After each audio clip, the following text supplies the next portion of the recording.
পূৰ্ণ হ'ব আৰু এই আঁচনি বা এই কামটোৰ লগে লগে দ্বিতীয় অফিচত মানুহ যোৱাৰ প্ৰয়োজনীয়টো নোহোৱা হ'ব।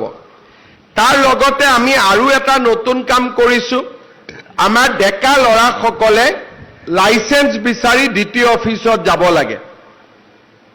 লাৰ্নাৰ লাইসেন্সটো কম্পিউটাৰত হয়, কিন্তু মেইন লাইসেন্সখন ল'বৰ কাৰণে দ্বিতীয় অফিচত যাব লাগে।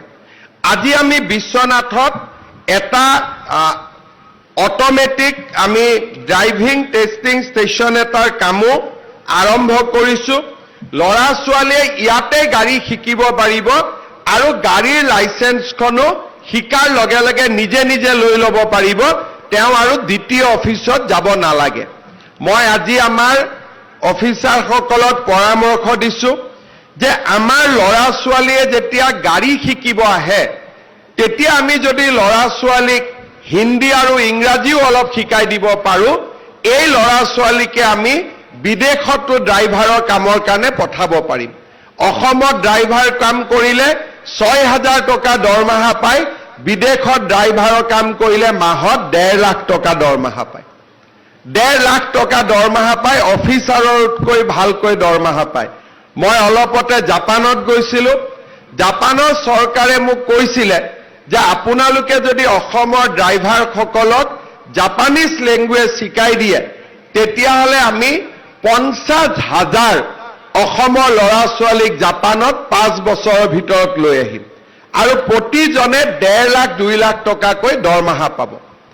ইমান ডাঙৰ সুবিধা আমাৰ সন্মুখত আছে, কিন্তু জাপানীজ লেংগুৱেজ শিকোৱাত ইয়াত দিগদাৰী হ'ব।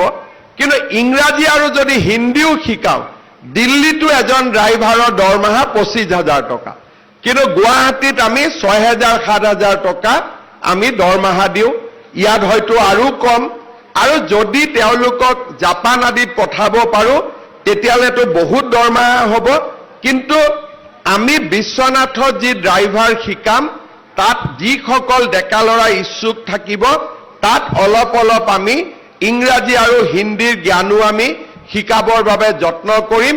তাক কয় ড্ৰাইভিং ট্ৰেইনিং, লগতে ছফ্ট স্কিল, অৰ্থাৎ আমি কেনেকৈ আচাৰ ব্যৱহাৰ কৰিব লাগে তাৰ ওপৰতো আমি শিকাম, যাতে আমাৰ ল'ৰা ছোৱালীৰ নিয়োগৰ ক্ষমতা বৃদ্ধি হয়। ইয়াৰ পিছত আমি গহপুৰত যাম। গহপুৰতো আজি আমি এখন GNM স্কুল আৰু পেৰামেডিকেল স্কুল এখন উদ্বোধন কৰিম। শ্ৰদ্ধা ৰাইজ, বিশ্বনাথ জিলাক আপোনালোকে কল্পনা কৰক, আজিৰ পৰা 10 বছৰ আগলৈকে মই 2015 16 চনত প্ৰমোদ বৰঠাকুৰ ডাঙৰীয়াৰ ইলেকশ্যন মিটিঙত আহিছিলোঁ।